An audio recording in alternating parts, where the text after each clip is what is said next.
Hi guys, and welcome to the Rubbin' is Racing Daily Fantasy NASCAR Show. Brought to you by FantasyDonks.com, your one-stop shop for everything you need to know to start playing daily fantasy sports.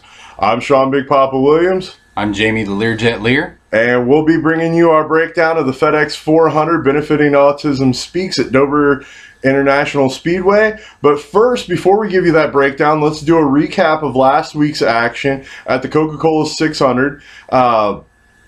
We see the winning team in the $5 lug nut. The contest we showed you last week was a team called Adam Bryan won with a score of 359, led by Martin Truex Jr., who put up 111 points, leading 131 laps of the race. What we learned is not only is it important to have guys that don't fall back in positions, but we also learned that the really important factor in daily fantasy NASCAR is who's leading the most laps. What did you notice about that, Lear? Yeah, definitely. Martin Truex Jr.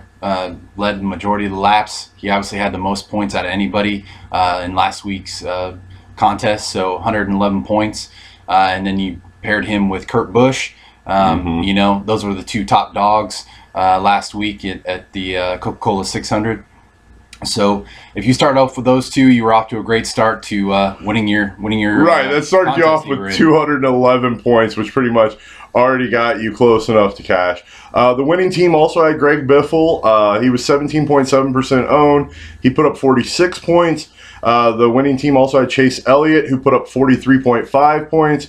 And they had the fan favorite and who we recommended, Casey Kane, which had 48.8% ownership in the $5 lug nut. Most owned out of anybody by far last week. Yeah. And, we weren't the only ones that caught on to having the Casey Kane in our lineups because, obviously by his percentage owned, and his price point that he was at last week, 10,100, he was a good buy. I was definitely wrong on saying that he was going to be low percentage owned.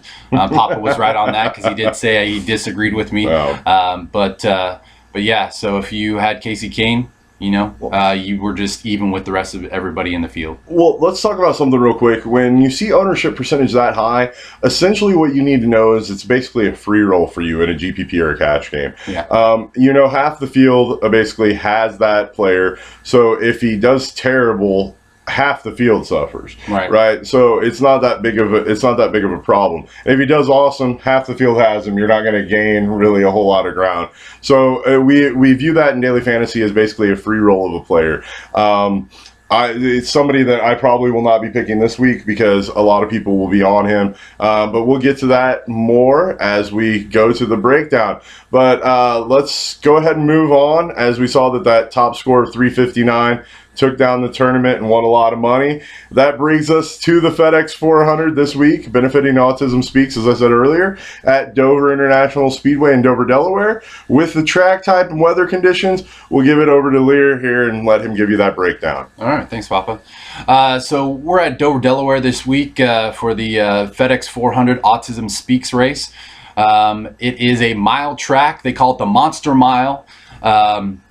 It's 24-degree banking in the turns, and it's 9-degree banking on the straightaways. So pretty much these guys are going to be at a degree of banking throughout the entire duration of the race. But there's a 30% chance of rain for Sunday's race. So there could be some stop and goes if it does, pour down rain. Essentially, these guys are going to be going, between 170 on the straightaways. There's going to be a lot of passing on the turns in this race because there's going to be the low and the high groove that these guys can use. So there should be quite a bit of passing in this week's race. So with your teams, you're going to be getting some points with some passing. So now, Lear, does the 80 plus degree temperature and the chance of thunderstorms worry you about any drivers? Like, are there any drivers that just don't function well on the start stops? Like anything along those lines? I mean, it just really boils down to these guys and their pit crews as well. Getting them out there to be up front when they come in for the pits. But this type of track is going to be a lot of green flag racing. So if you choose somebody that's going to be up in the front of the race, they could stay there for a long, long time. Like last year at the FedEx 400, Jimmy Johnson led over 300 laps and majority of the race, and that's crazy amount of points when it comes to this kind of contest. Right, it's pretty much a guaranteed cash. Guaranteed cash. Exactly. So it depends on if you pick somebody like that, because you're going to separate yourself from everybody else. But you're also going to be even with those other teams that do choose that driver. But like I said, this is going to be a lot of green flag racing. So if you're up front, you're probably going to stay up front for quite some time. So it's all about choosing that guy that's going to lead all those laps. Well, and with that said, let's talk about the guys that on this track, in this race specifically, have been up front. There's several of them that have won multiple times. The first, as you said earlier, is Jimmie Johnson. He's won 3 times, 2009, 2012, and last year, 2014. We got Matt Kenseth, who's won twice. He won in 2006 and in 2011. You've got Kyle Busch, who's won twice in this race, in 2008 and 2010. And you have Tony Stewart, who's won twice, in 2000 and 2013. And then you have Jeff Gordon, who's won twice in this race. But that dates all the way back to when we were in college and in high school. So that's been a while. It's been a while. But with that said, with the previous winners done, let's look at who qualified in the top 10 this week. And we start off with the pole winner, Denny Hamlin, running an average, running a lap time of 22.483. He's the leader, and Martin Truex Jr. comes in second this week, basically 5/100ths of a second behind the lead. So there's not really much of a difference between the lap times there. Kyle Larson qualified third. It'll be somebody I'll be avoiding. I think he's way overqualified here, and I don't see a lot of room for him to lead laps or to move up in this field. Fourth is Matt Kenseth. Then fifth was Joey Logano. Sixth was Kevin Harvick. Seventh was Greg Biffle. Eighth was Carl Edwards. And ninth was Ricky Stenhouse Jr. And qualifying 10th and rounding out the top 10 is Kyle Busch in the Skittles Toyota. I'm a big fan of Kyle. I think he'll get it done this week, and you'll see that a little bit later in my lineup. But now four Toyotas in the top 10 this week, along with 3 Fords. So those Toyotas are geared in. They seem to be running well, qualifying well. They love that qualifying. Yeah.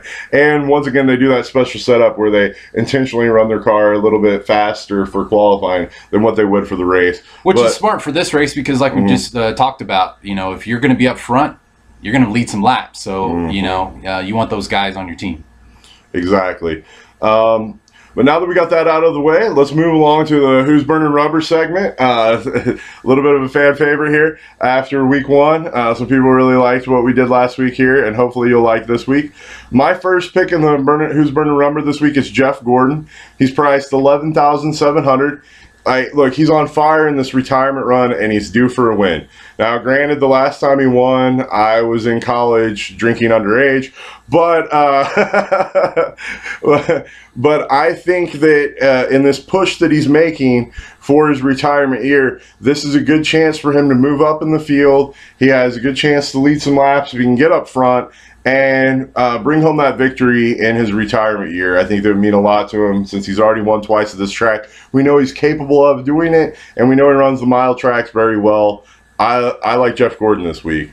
My second Who's Burning Rubber pick is Jimmie Johnson, and he's priced $13,900. He just dominates this track, as Lear said earlier. He's led the most laps over the last 10 years at Dover and has the most wins. You have anything to add to that, Lear?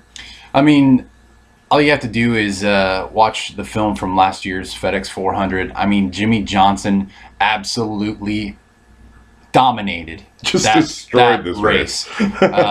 When it came down to fuel towards the end there for him, and it was crazy because the guy just was up front, stayed up front. Brad Keselowski tried to catch him as well and just didn't have enough laps to catch him there. So, Jimmie Johnson, if he can avoid the wreck like last week where he was out, if you had him on your team last week, obviously devastating for you. And he costs a lot of money. He's over $13,000 for your salary there. So, speaking of which, Lear, with Jimmie Johnson being 13.9, I know when I was putting together some lineups, I was having problems getting a team that I really liked, the supporting cast, around Jimmy Johnson. Do you think that a majority of players this week are going to be on the Jimmy train and put together kind of a subpar lineup surrounding him? Or do you think most people are going to be off of him because of the wreck last week? I think that as far as Jimmy Johnson, he's not on my team for our lug nut qualifier this week. He's not on mine either. The reason is just it's impossible to put up the rest of the team that you have for your 5 drivers if you start with 13-9. It's just one of those things where then you're going to have to pick somebody that's probably, 60...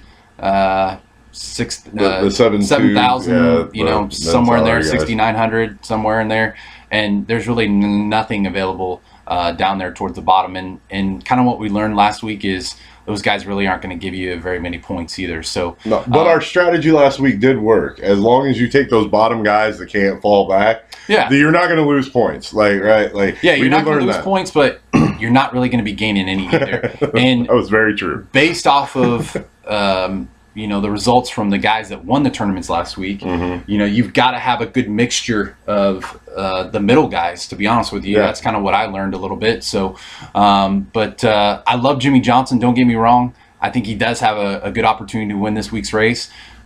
He's just too expensive for my book. I actually agree with you there. And to be honest, I think both of us are using the fade Jimmy Johnson approach.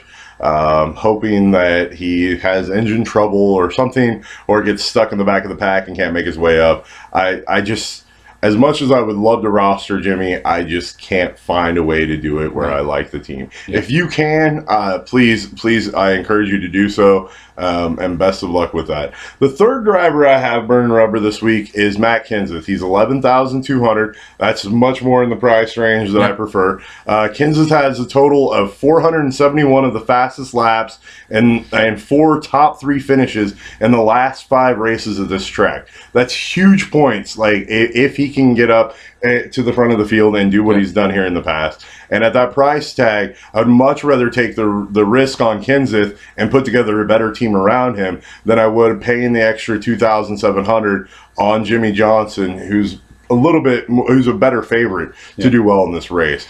No, I like your pick there. Good price point as far as the driver goes. He also qualified, I believe, was it 4th, 5th? Yes, I believe. One of the two. So he's going to be up there for an opportunity to lead some laps. He qualified 4th. 4th, okay. So, it's going to be a highly percentage owned guy, I think. I think this is going to be everybody's Casey Kane this week, is going to be Matt Kenseth. Could be 30, 40% owned. But like we said, the guy that won the tournament, he had Casey Kane on his team, so I would definitely like to pick there. So clearly, if everybody's on it, doesn't mean it's the wrong pick. Right. All right. Do you have anybody you want to add to the Who's Burning Rubber segment? A guy that I like this week a ton is a guy we already talked about a little bit, but Martin Truex Jr. This guy, he is qualified in the 2nd spot behind Denny Hamlin, so that means he's going to be on the outside. I'm sure Denny Hamlin's going to choose the inside for the starting position in the race, but the guy led majority of laps last week. He has a fast car. He qualified 2nd this week, and also as far as DraftKings are concerned, I believe he is $10,200. Yeah, that's a great price. That's crazy price for this guy, but like we just talked about with Matt Kenseth, I think he's going to be a highly percentage-owned guy as well at that price point. And with his history of finishing pretty good this season. I mean, this guy is one of those guys that's going to be up there this entire year. The team's doing well. He's obviously had a good week last week, and I definitely anticipate he's going to have a great week this week. Off the 111 points, I think he's going to be so crazy high owned that it might make sense for you to try to intentionally fade him. I just don't see him matching that performance. I get where your heart's at, Lear, and I like your logic. It makes sense. I think for the most part, my lineups are going to be fading him and hoping that he doesn't do well as Jimmy Johnson. The reason I like him is because he's starting in the front row. Yeah, and he's going to lead some laps, and he is, as far as his cost is going to fit very well into your 5 teams.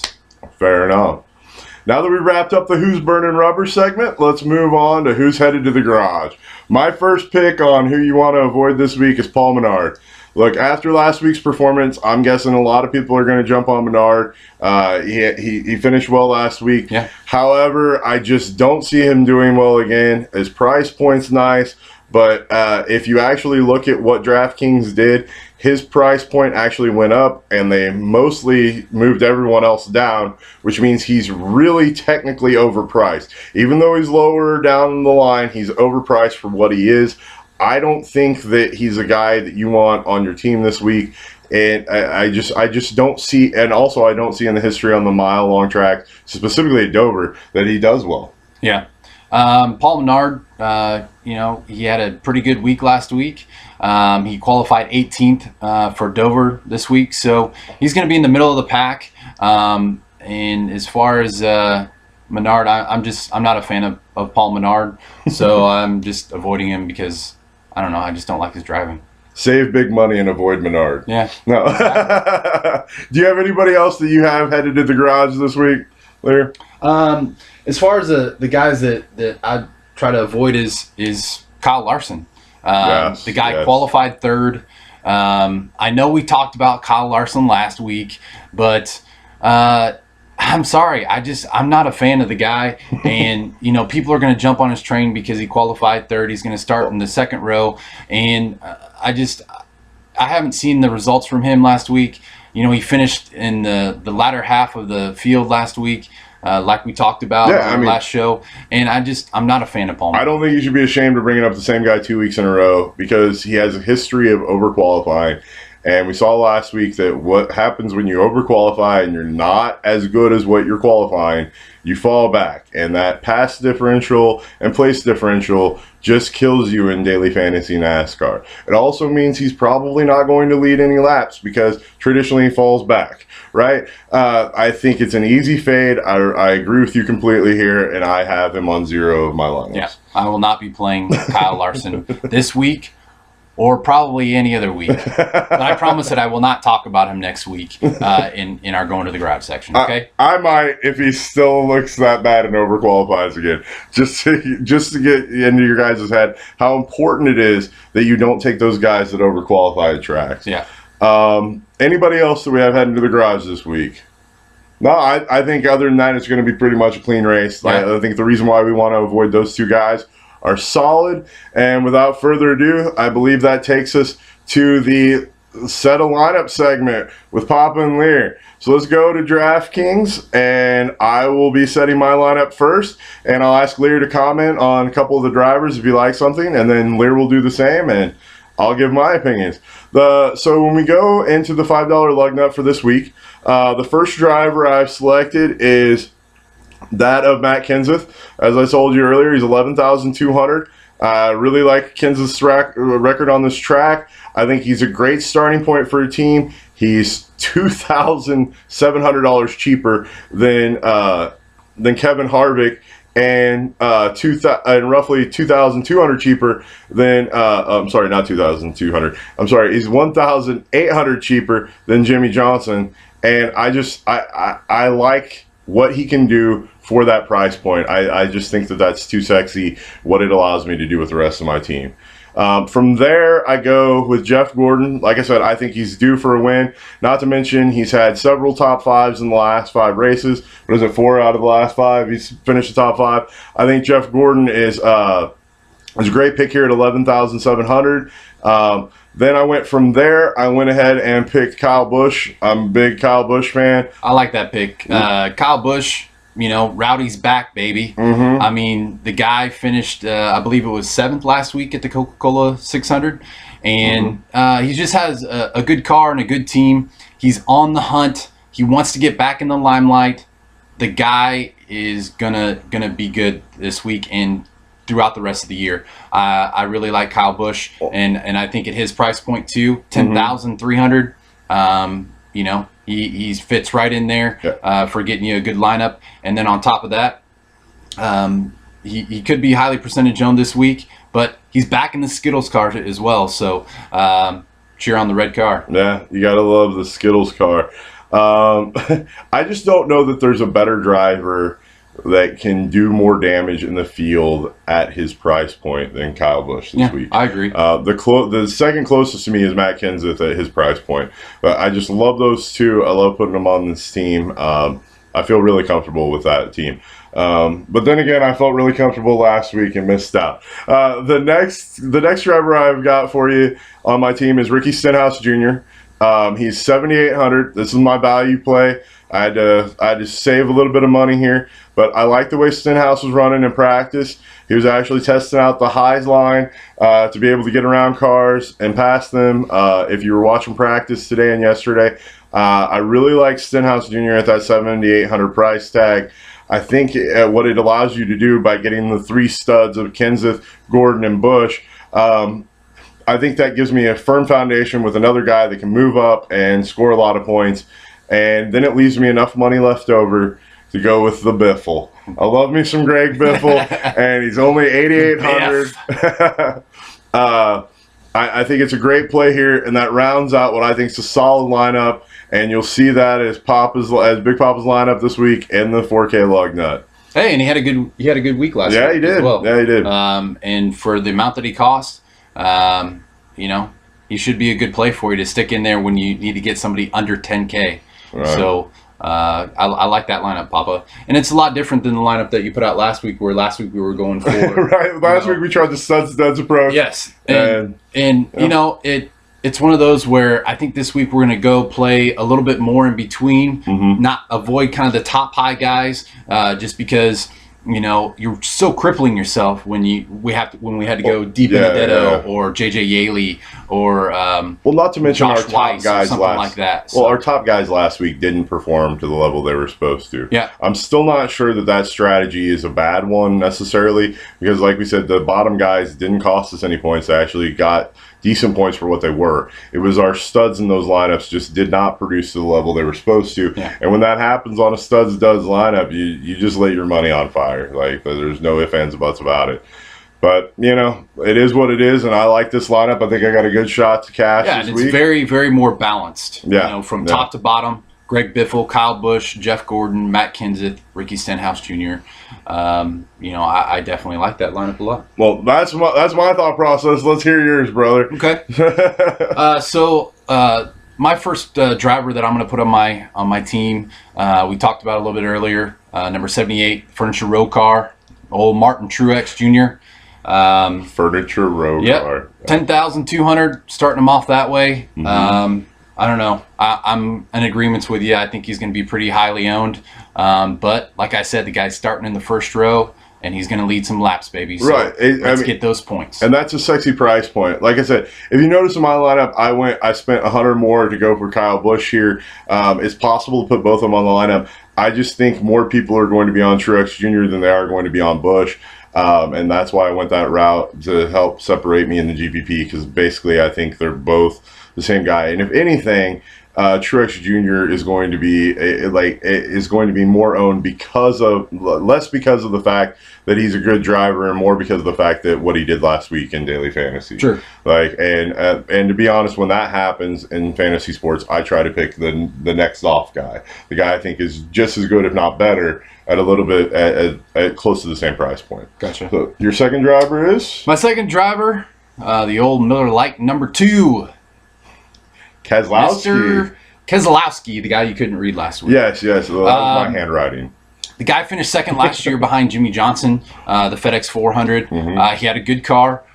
This week he also qualified pretty high as well. Let's see here.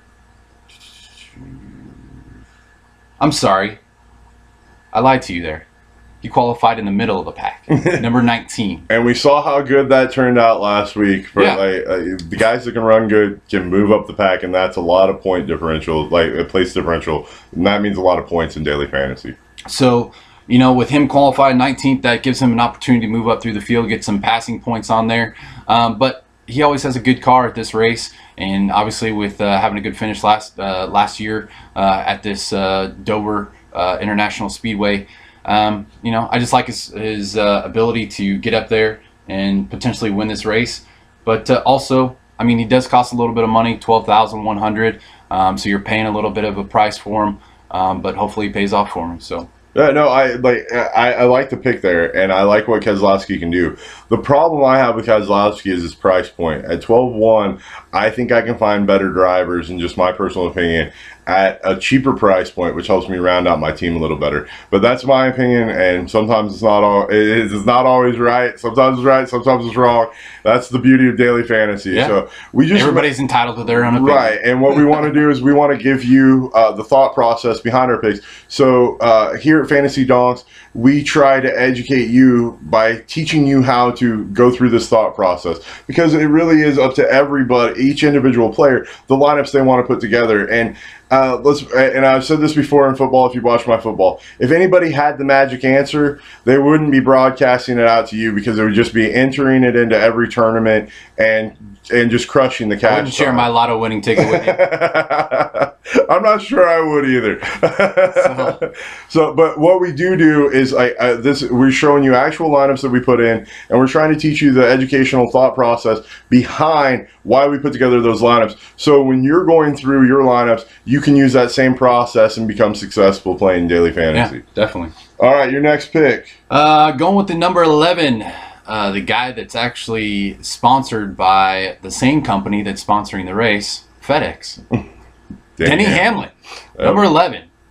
And he qualified number 1. Yeah, taking the pole sitter. So at a price point of $10,800, he's going to be like 50% owned, maybe. I don't know. But I like the guy. I think he's going to be leading a ton of laps in this race. He is going to be one of those that it's going to give you between, I'm going to predict 70 to 100 points maybe this race. Yeah. If he leads at least half of the race, which last year Jimmy Johnson led over 300 laps. So it's always a possibility, but it's also going to depend on if he can stay up front. And there's going to be a lot of lapping traffic in this race. Mm-hmm. So he's going to have to go through the back of the field.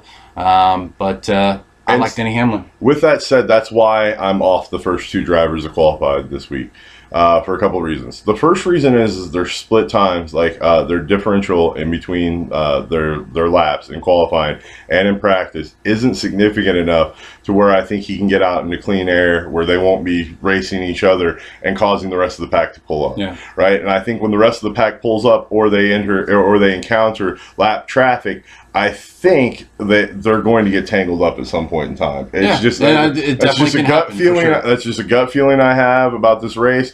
I don't know why. I can't justify it, like, other than saying it's a tight track. There's going to be a lot of lap traffic, and those split times just aren't significant enough to get good spacing between the cars. And I just think they're going to be in each other's wheelhouse all day, and that usually spells a disaster. It definitely could happen for sure. Number 4, Papa and I agreed before the show that this is one driver that we definitely do like this week. Ricky Stenhouse Jr. I also have him on my team. You can't beat his price point, $7,800. He qualified in the top 10. He qualified number 9. So he's going to be up there in the field with opportunity to lead some laps too. But at his price point, he fits very well into the $50,000 salary cap with the other drivers that I have. So not only did he qualify well, but this is a guy that was also practicing well in both practice rounds, driving the different lines, figuring out how he wants to approach this race. He looks very comfortable on the low line and looks extremely comfortable on the high line, which is very important here for passing, especially when it comes to lap traffic. I think there are several drivers that haven't been paying attention to how important that high line is here in this race, and that's why I avoided a few of them. And, you know, he's Roush Fenway Racing with Matt Kenseth as well. So, you know, great engines. Yeah.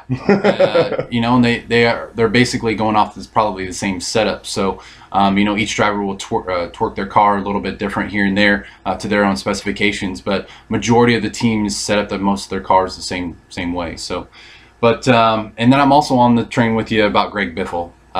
He is my number 5 driver this week at an $8,800 price point. I think that he's going to also have a good week this week. So two Roush Fenway cars that I have on my team. Papa's got 2 on his team. So I think that they're going to have a good week this week. Get you some points. And ultimately, like we talked about, win you the race. And then also win you the contest. Right. Remember, the key that we learned last week is that laps led is a huge statistic, a huge importance in daily fantasy NASCAR, as well as pass differential, place differential. So you want guys that can move up or sustain where they're at in the race, and you want guys that can lead laps, and that's the important part of NASCAR. Hopefully you enjoyed both of our lineups in this breakdown of this week's race at the FedEx 400 for Autism Speaks at Dover, Delaware International Raceway. Man, that is a mouthful. We should have just been saying Monster Mile the whole Monster time. Mile. A Monster Mile. So enjoy the Monster Mile, kids. I'm Sean Big Papa Williams. I'm Jamie the Learjet Lear. Coming to you always from FantasyDonks.com. It reminds you that they're the best, one of the best sites in daily fantasy. It has all your needs.